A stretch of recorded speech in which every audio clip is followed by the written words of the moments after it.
नमस्कार। जय श्री राम, जय श्री राधे। आप सबका भागवत कथा प्रशिक्षण में स्वागत है। महात्मा के ही क्रम में हम सब आगे की कथा को पढ़ेंगे। आइए 2 मिनट भगवान नाम की चर्चा, स्मरण, कीर्तन।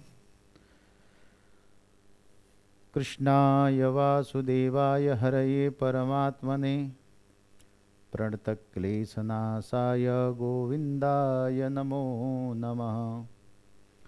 योऽन्तः प्रविश्य मम वाचमिमां प्रसुप्तां सञ्जीवयत्यखिलशक्तिधरः स्वधाम्नाम्। अन्यास्य हस्तचरणश्रवणत्वगादीन् प्राणान्नमो भगवते पुरुषाय तुभ्यम्।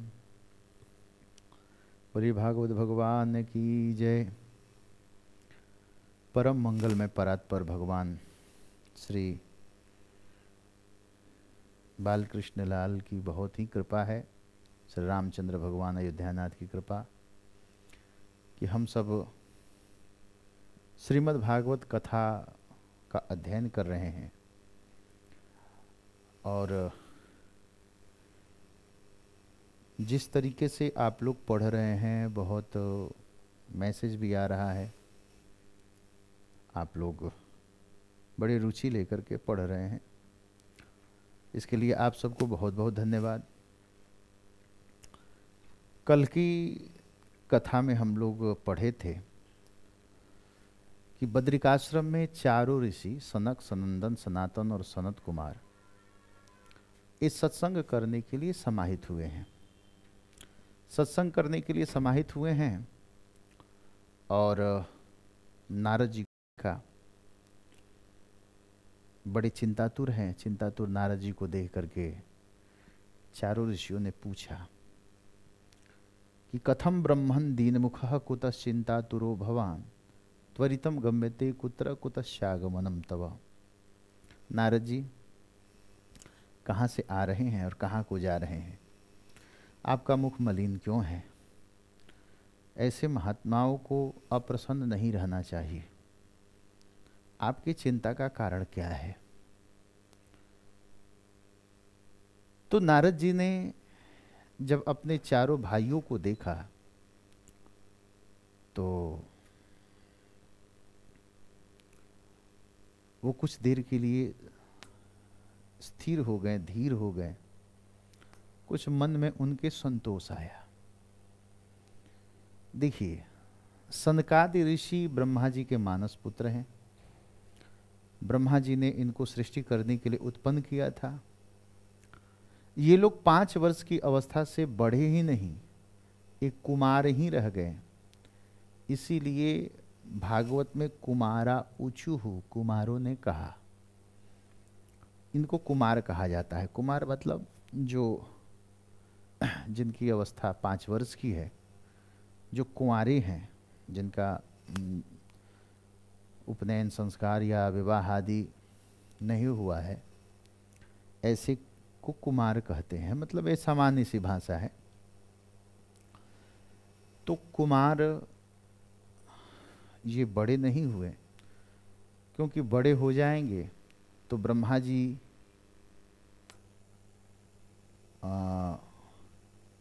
विवाह कर देंगे और विवाह करने के बाद फिर सृष्टि का विस्तार करना पड़ेगा, प्रपंचों में फंसना पड़ेगा। तो प्रपंच में न फंस करके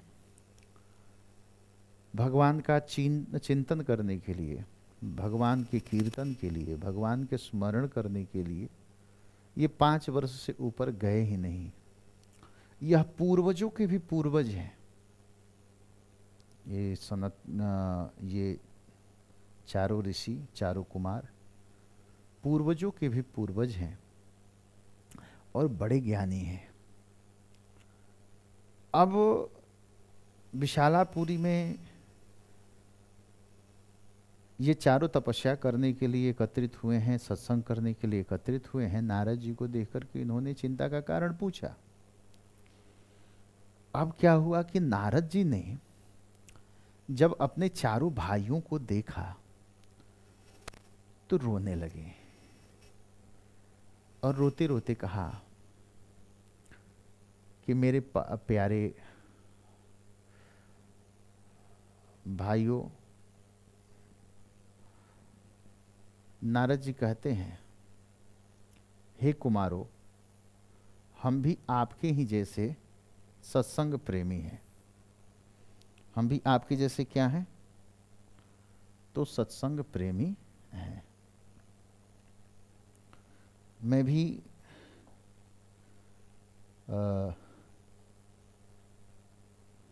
मुझे भी सत्संग बढ़िया लगता है। अब नारद जी क्या किए कि उस समय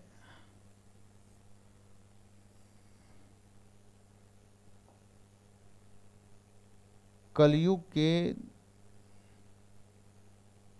दोष का वर्णन करने लगे कि कली का दोष क्या क्या है। कली के दोष के बारे में नारद जी बताने लगे। कहा कि जब से कलयुग आया है, जब से कली का आना हुआ है,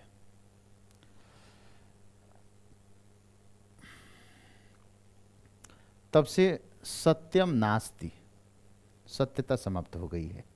कोई सत्य बोलने वाला नहीं है। नारद जी कहते हैं कि आप लोग ऐसा समझ रहे हैं कि मैं गृहस्थी में मैं पड़ गया हूँ, फंस गया हूँ, इसलिए मैं चिंतातुर हूँ। ऐसी बात नहीं है। आप जैसे सत्संग प्रेमी हैं, वैसे मैं भी सत्संग प्रेमी हूँ।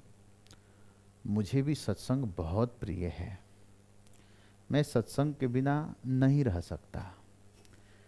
कारण ये है कि कली की ऐसी माया है, कली का ऐसा प्रभाव है कि इस कली के प्रभाव से मैं बहुत व्यथित हूँ, मैं बहुत दुखी हूँ।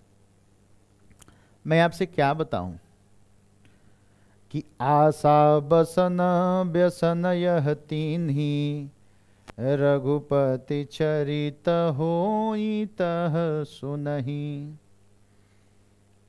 मैं अहम तो पृथ्वी या तो, ज्ञात्वा सर्वोत्तमामिति। अहम तो पृथ्वी या तो, ज्ञात्वा सर्वोत्तमामिति।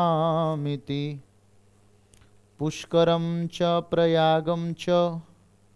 आप जो है कि श्रीमद् भागवत कथा के प्रथम अध्याय का 28वां श्लोक देखेंगे। नारद जी कह रहे हैं, अहम तो पृथ्वी पृथ्वीम।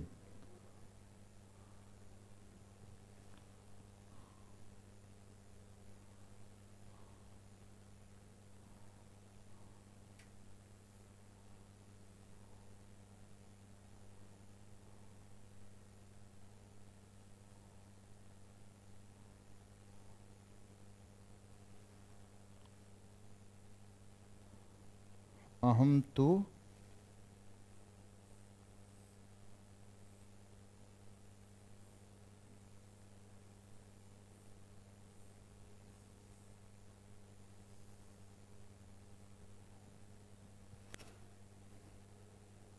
अहम तो पृथ्वीम या तो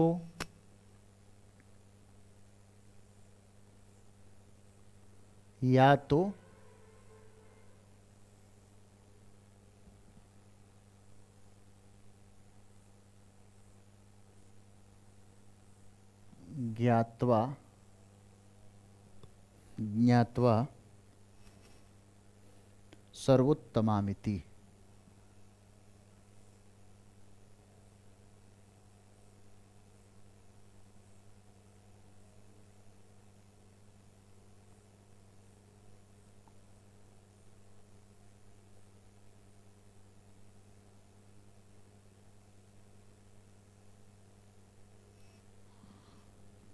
अब नारद जी कह रहे हैं कि मेरे प्यारे भाइयों, अहम अहम तो पृथ्वी या तो, मैं पृथ्वी पर आया जानकर, त्वा प्रत्यय लगता है, पित्वा गत्वा, उसी में ज्ञात्वा मतलब जानकर, त्वा प्रत्यय लगता है कर के अर्थ में, पित्वा पीकर, श्रुत्वा सुनकर, तो यहाँ है ज्ञात्वा यानी जानकर।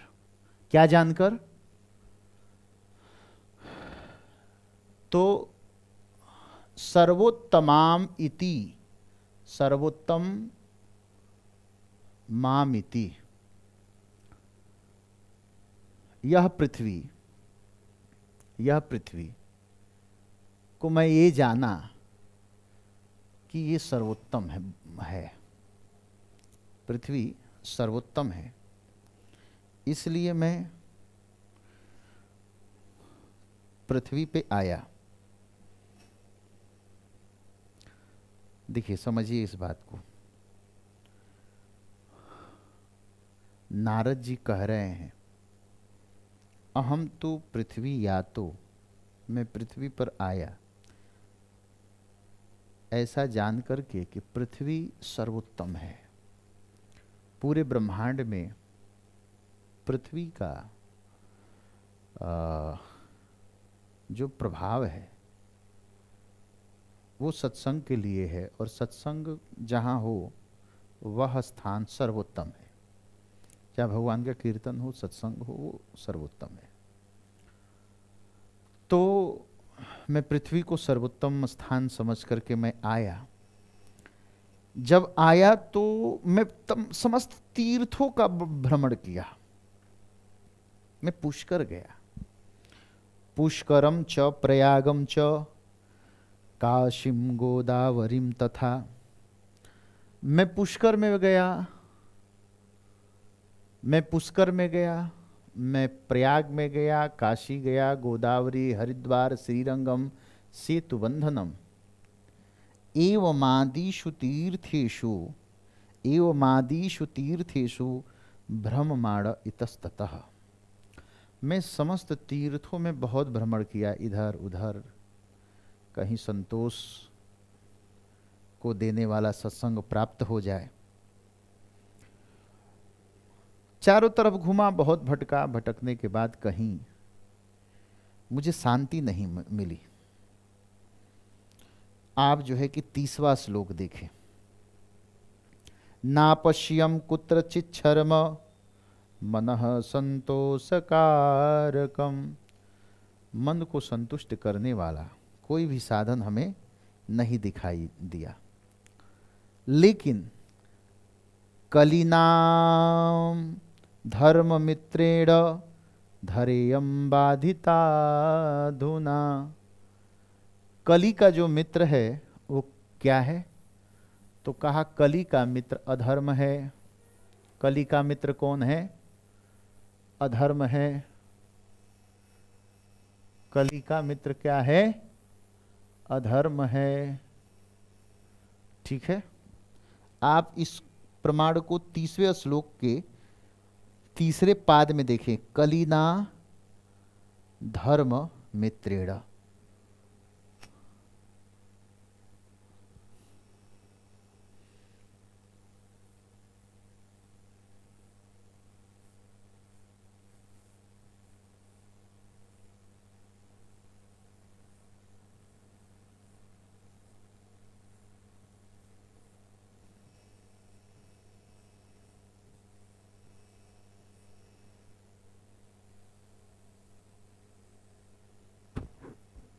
कलिना धर्म, यहां पर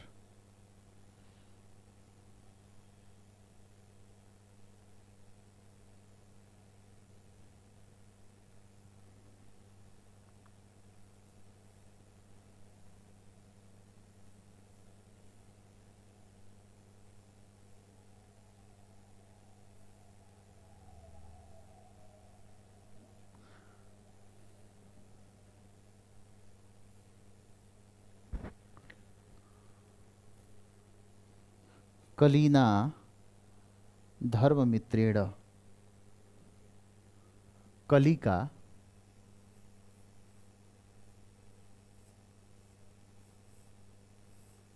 कली का मित्र कौन है? तो कहा अधर्म।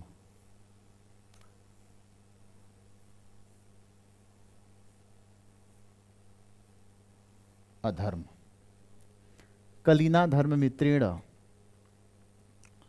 कली का मित्र जो अधर्म है, धैर्यम बाधिता अधुना, अधुना वह निरंतर अवरोध पैदा कर रहा है। धैर्यम बाधिता अधुना, बाधित कर रहा है।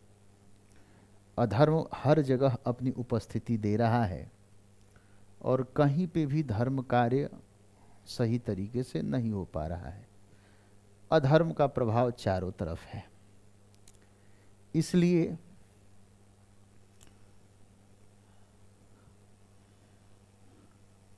ये इसको हटा दे रहे हैं, इसको आप लोग नोट कर लीजिएगा। कली का मित्र अधर्म है और अधर्म पूरी पृथ्वी को धारण कर रखा है।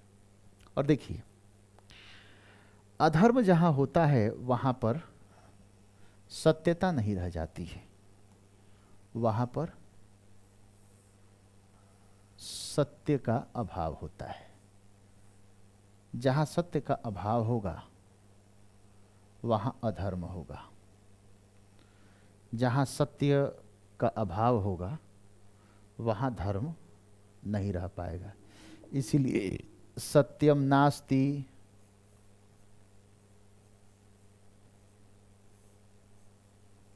नास्ति, सत्य नहीं है।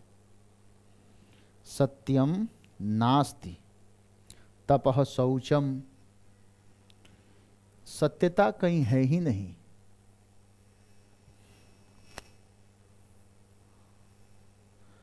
सत्यता कहीं है ही नहीं। अब आप धर्म न दूसर सत्य समाना, धर्म न दूसर सत्य समाना, सत्य के समान कोई धर्म ही नहीं है। इसीलिए अधर्म जब आएगा तो सत्यता समाप्त हो जाएगी।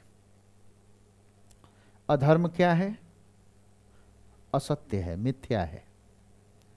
और सत्य क्या है? तो सत्य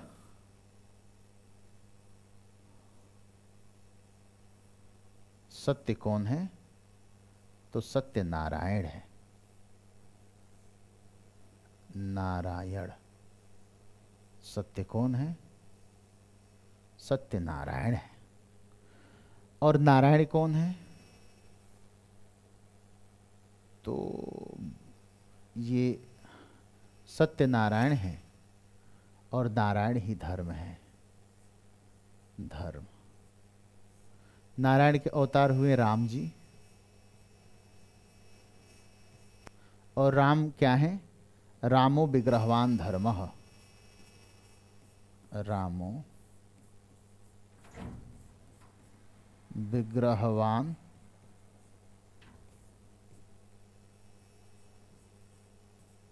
धर्म। तो यहाँ पे जान लेना है सत्य कौन है? तो नारायण है। और नारायण के ही अवतार राम हैं। और राम कौन है? तो रामो विग्रहवान धर्मः। तो धर्म क्या है? तो धर्म नारायण है। भगवान की भगवत्ता को जान लेना, वही धर्म का जानना है। दुनिया में यदि आपको धर्म न समझ में आए कि धर्म कहते किसको है, धर्म को कैसे धारण किया जाए, तो सीधा सीधा राम के चरित्र को धारण कर लीजिए। साक्षात धर्म ही मूर्त रूप धारण करके आए हैं राम रूप में। और राम जब न समझ में आए तो भगवान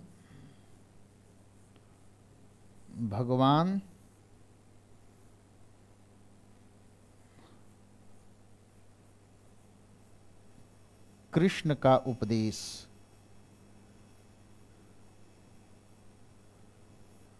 उपदेश जिसको गाया है गीता, इसको आप जान करके धर्म के बारे में समझ सकते हैं। धर्म क्या है? तो धर्म भगवान राम है। और सत्य कौन है? तो सत्य नारायण है, नारायण राम है, और राम धर्म के विग्रह हैं। तो जहाँ राम तहाँ काम नहीं, जहाँ राम रहेंगे वहाँ काम नहीं होगा, कामना नहीं होगी। और कामना कहाँ होती है? तो जहाँ अपूर्णता होती है वहीं पे कामना होती है। किसी भी वस्तु इच्छा की पूर्ति का न होना, उसके प्रति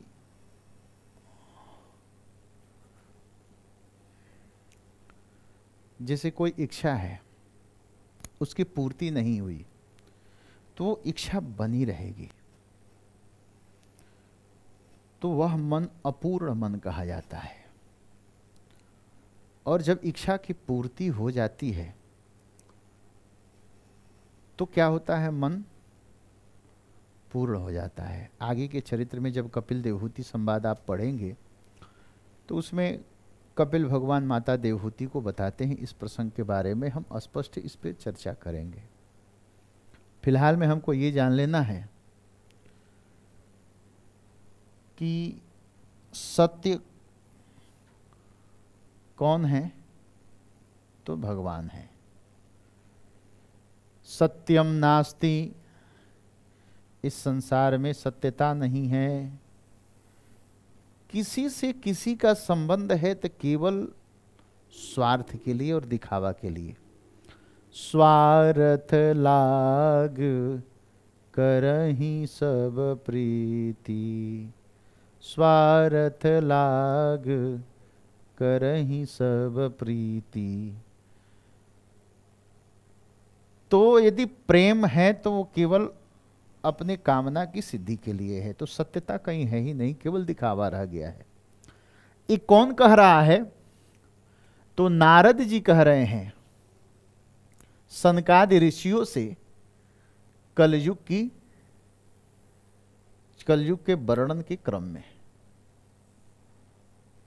कलयुग का वर्णन जब कर रहे हैं और बता रहे हैं कि मैं पृथ्वी को सर्वोत्तम भूमि जान करके यहाँ पे आया कि चलो भगवान की कथा होगी, सत्संग होगा, कीर्तन होगा, लेकिन मैं यहाँ शांति के लिए आया और यहाँ क्रांति होने लगा। सत्यम नास्ति, सत्यता कहीं है ही नहीं। तपह, किसी के पास तपस्या नहीं है, कोई तपस्या नहीं करना चाहता। आजकल सब चाहते हैं कि अल्प परिश्रम में ही हम सब कुछ प्राप्त कर लें।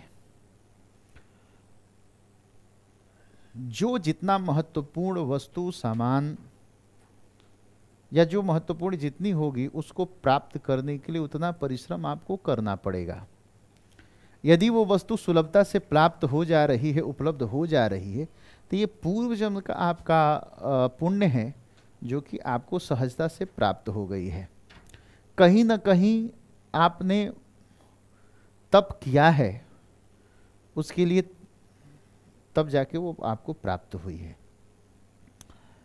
तो तप आधार सब सृष्टि भवानी, तप आधार सब सृष्टि भवानी। तप आधार है समस्त सृष्टि का, और वो आधार ही समाप्त हो रहा है। क्या है? तपः नास्ति, तपस्या नहीं है।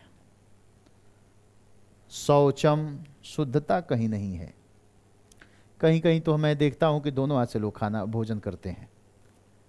प्रायः बफर सिस्टम इत्यादि में तो आप देखते ही होंगे। देखिए, एक बात आपको यहां समझ लेनी है कि शौच शब्द का अर्थ केवल शुद्धता से नहीं है। स्वच्छता से नहीं है, पवित्रता से है। पवित्र हो जाना और स्वच्छ हो जाना दोनों अलग अलग पक्ष है।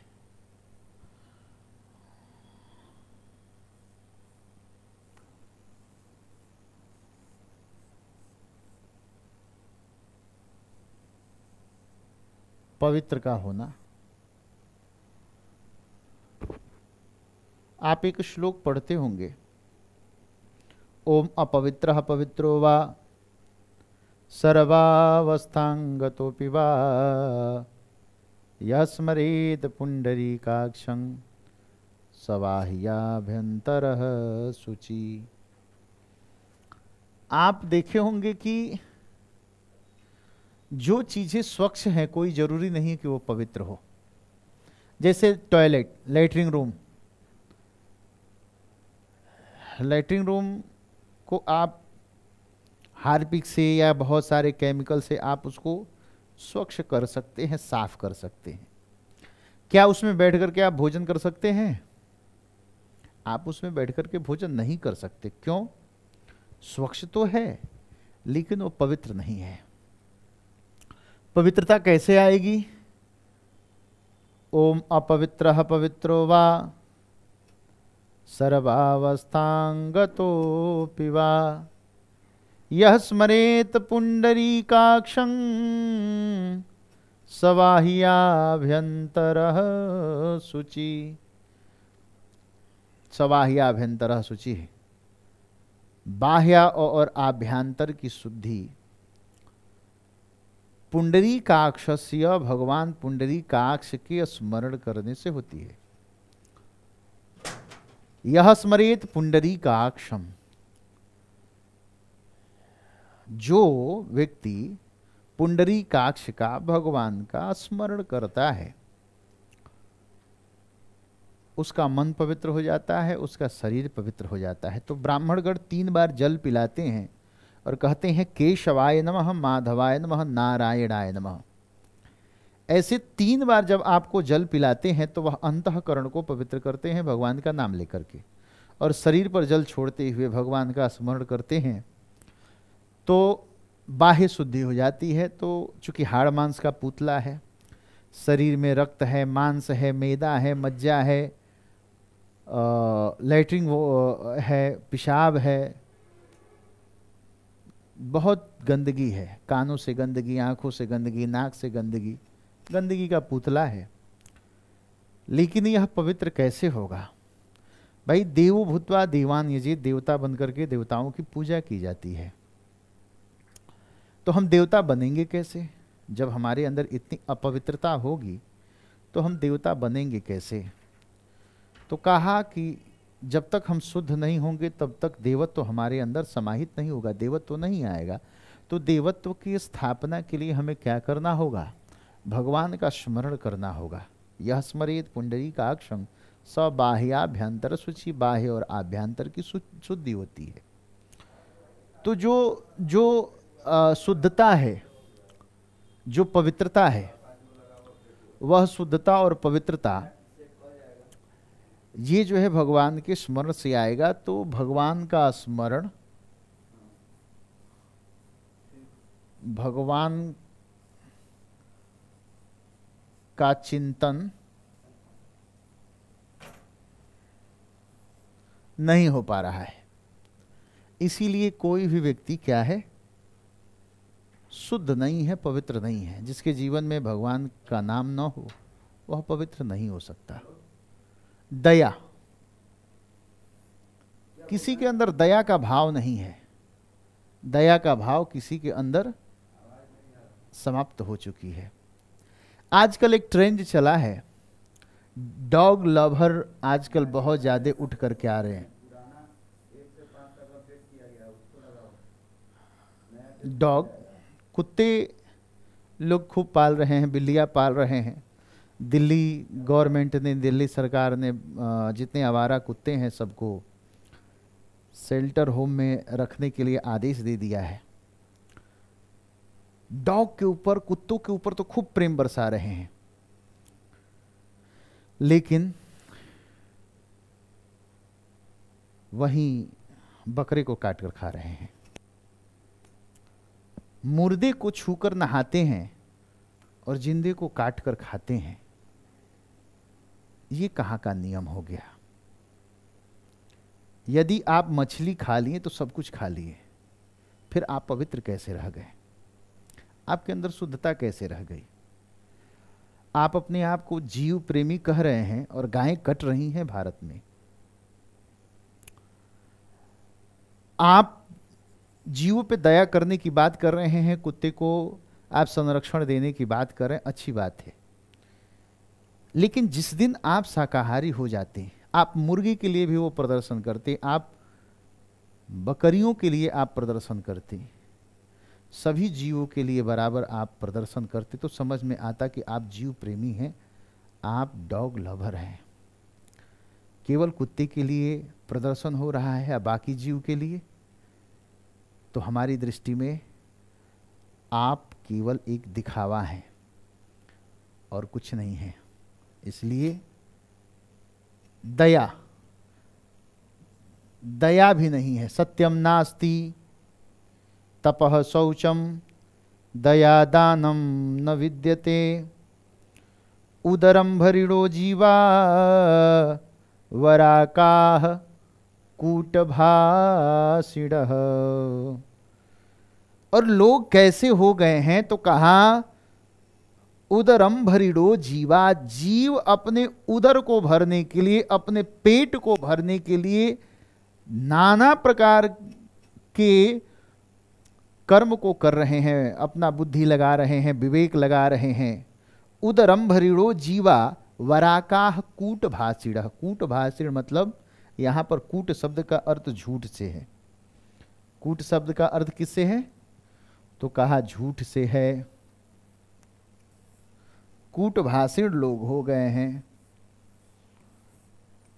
ये किस लिए है? तो कहा अपने उदर की पूर्ति के लिए। आज के समय में हम एक यंत्र बन चुके हैं, हम मशीन बनकर रह गए हैं।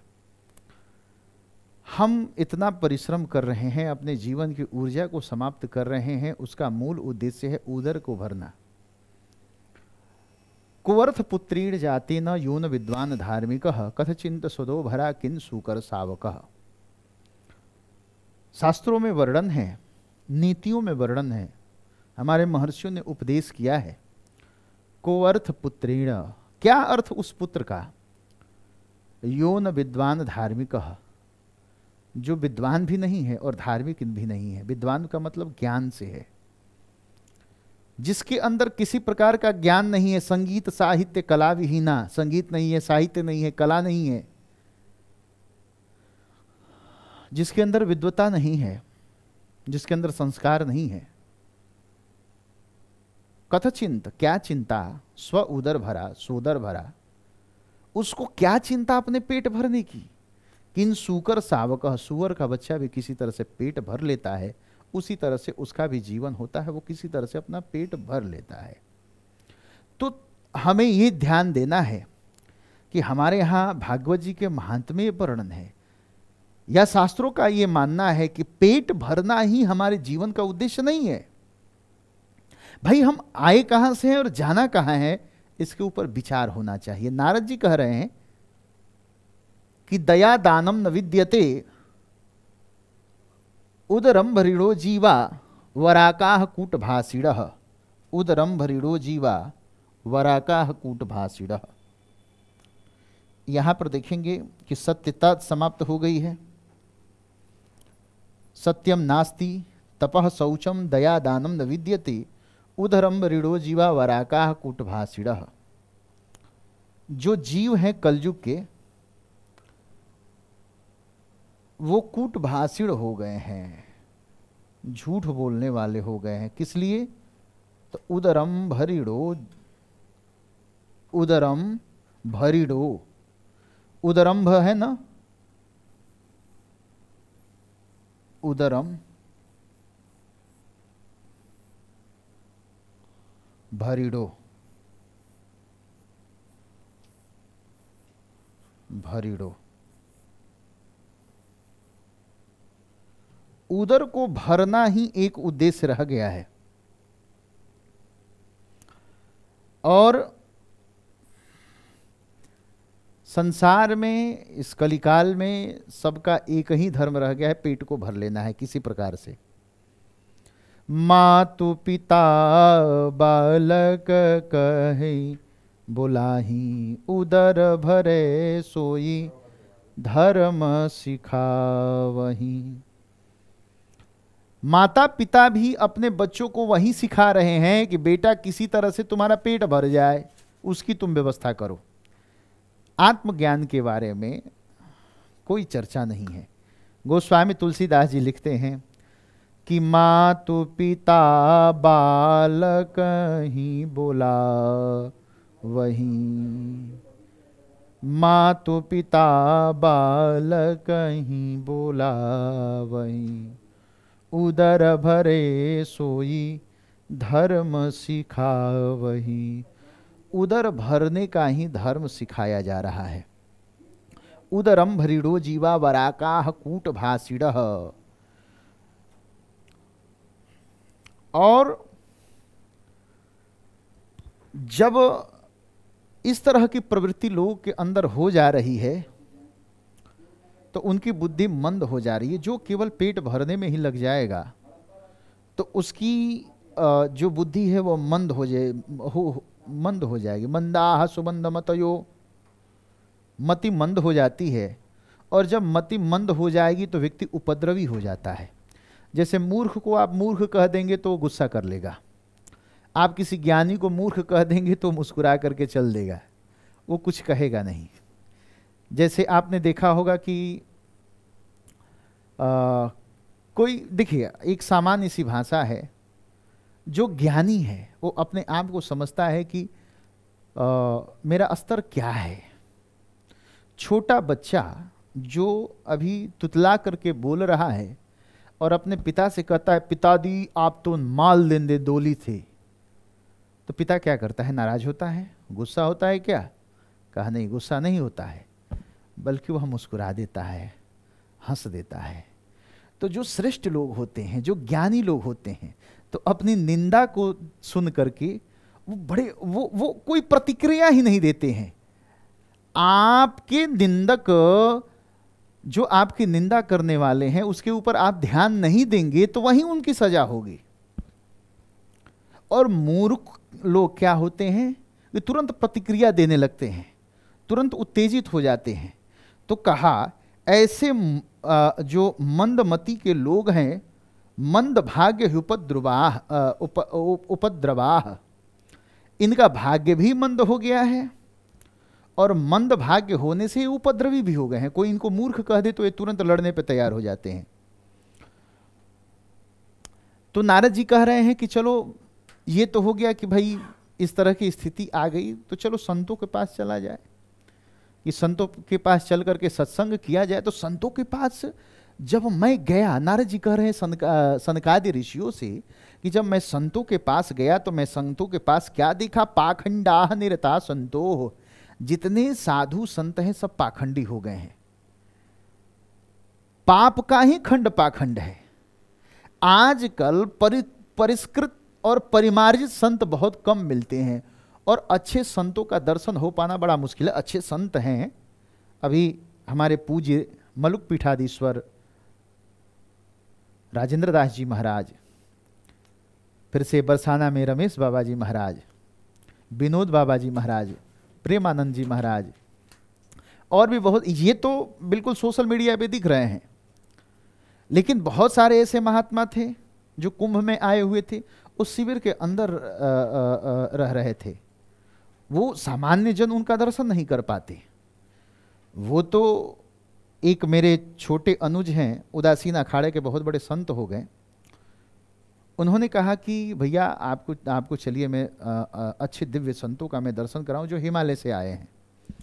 उन दिव्य संतों का जब मैं दर्शन किया तो मुझे लगा कि जितने बाहर प्रदर्शन करने वाले लोग हैं वास्तव में संत नहीं है।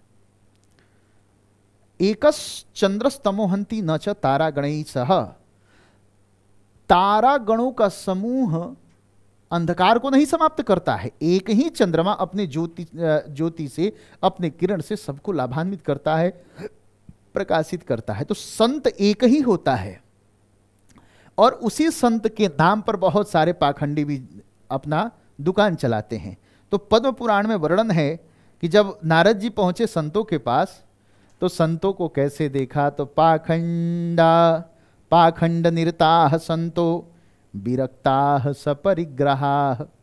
तो सोचा चलो विरक्तों के पास चला जाए, त्यागियों के पास, महात्माओं के पास चला जाए। तो क्या देखा कि जिनको हम त्यागी समझ रहे हैं वो सपरिग्रहाः, वो 4-4 बीवी रखे हैं। महाराज जी का मठ है बनारस में, और एक बीवी दिल्ली रह रही हैं, एक दुबई में रह रही हैं, एक बेंगलोर में रह रही हैं, और उनके बहुत सारे बच्चे भी हैं।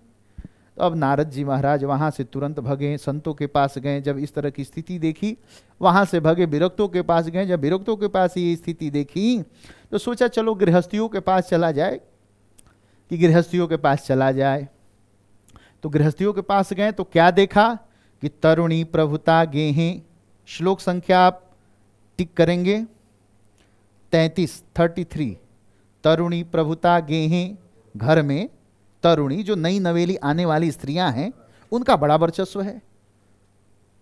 वो आते ही, अरे सासू माँ की सेवा तब तक है जब तक सासू माँ ने चाबी नहीं दिया तिजोरी का, और जैसे ही चाबी मिला, अब क्या पूछना, आप सासू माँ अपने जगह पे। तरुणी प्रभुता गेहें स्यालको सालको बुद्धिदायकः। और अपने घर के जो श्रेष्ठ लोग हैं उनसे बुद्धि नहीं लिया जा रहा है, जो बाहर के लोग हैं उनसे विमर्श किया जा रहा है। तो कन्या विक्रीडो लोभात दंपति नाम च कलकनम। और आज के समय में जो विवाह हो रहा है, ये विवाह नहीं हो रहा है, एक खरीदारी हो रही है। लड़का बेचा जा रहा है, लड़कियां बेची जा रही हैं, कन्याओं का विक्रय हो रहा है। कन्या विक्रयणो लोभात, लोभ से कन्याओं को बेचा जा रहा है महाराज। दंपति नाम च कलकनम, दंपतियों में लोभात दंपति नाम च कलकनम। दंपतियों में कलह है।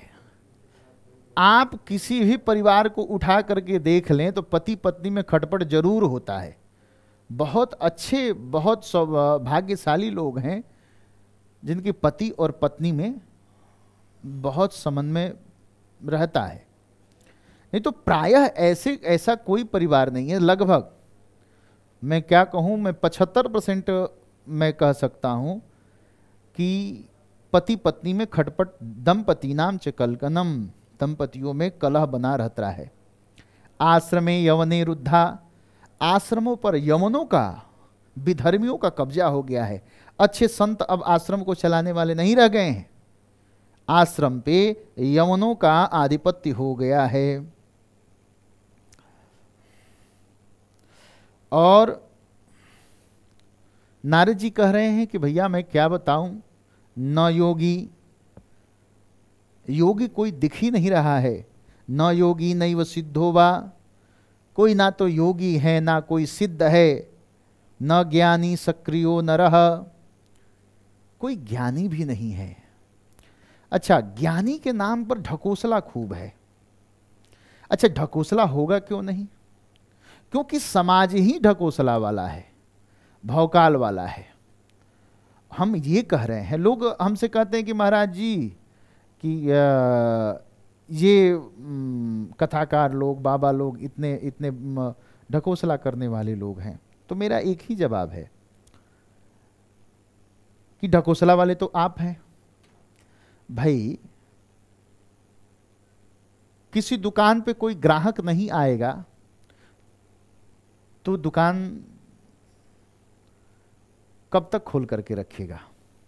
यदि ग्राहक है तो दुकानें हैं। आप खरीद रहे हैं उसको, इसलिए वो बेच रहा है। आप जिस दिन ऐसे लोगों का खरीदना बंद कर देंगे, वो बेचना बंद कर देगा। तो दोष आपका है, आप क्यों खरीद रहे हैं? इसलिए जो ज्ञानी दिख रहे हैं वास्तव में वो ज्ञानी नहीं है। कली रूपी दावानल में सभी जो साधन है सभी भस्म हो रहे हैं, सभी साधन भस्म हो रहे हैं। अट्टशूला जनपदा, अन्न को बेचा जा रहा है महाराज जनपदों में। अट्टशूला जनपदा शिवशूला द्विजातयः। और आजकल तो ऐसी स्थिति है कि वेदों को दक्षिणा लेकर के पढ़ाया जा रहा है, पैसा लेकर के पढ़ाया जा रहा है। हमारे शास्त्रों में जब हम लोग पढ़ा करते थे तो हमारे गुरुजनों का बिल्कुल आदेश रहा कि बेटा भागवत जी को पढ़ा करके बता करके कभी दक्षिणा मत लेना। अभी हमारे एक भाई साहब IIT दिल्ली से हैं, IIT दिल्ली से हैं, अभी कह रहे थे कि महाराज जी आपकी कथा की क्या दक्षिणा है। तो मैंने कहा कि मैं कैसे बता सकता हूं कि कथा की क्या दक्षिणा है। कथा की दक्षिणा मैं नहीं बता सकता। जो अनमोल है उसकी दक्षिणा नहीं होती, जो प्राप्त होता है वो पर्याप्त है। इस चीज को समझ लेना चाहिए। तो जब इस भाव से हम लोग कथा करेंगे तो जैसे अभी कथा की अभी सर बता रहे थे IIT दिल्ली के बहुत अच्छे स्टूडेंट रहे हैं और बड़ी प्रतिष्ठा भी है इनकी। तो कह रहे थे कि महाराज जी शिक्षा का व्यवसायीकरण हो गया, जिस कारण से शिक्षा का स्तर बड़ा निम्न हो गया। बहुत अच्छी बात इन्होंने कही, हमें बहुत बढ़िया लगा। क्या है कि अब हमें क्या करना है, शिवशूला, वेदों को बेचना नहीं है, वेदों को बेचना नहीं है, भागवत को बेचना नहीं है। हाँ, जो और भी बाहरी व्यवस्था है, जैसे मान लीजिए कि जो संगीत वाले हैं या और लोग हैं उनकी दक्षिणा, आप तो भाई वो लोग तो फ्री में आएंगे नहीं, उनके लिए तो आपको व्यवस्था प्रबंध करना ही पड़ेगा।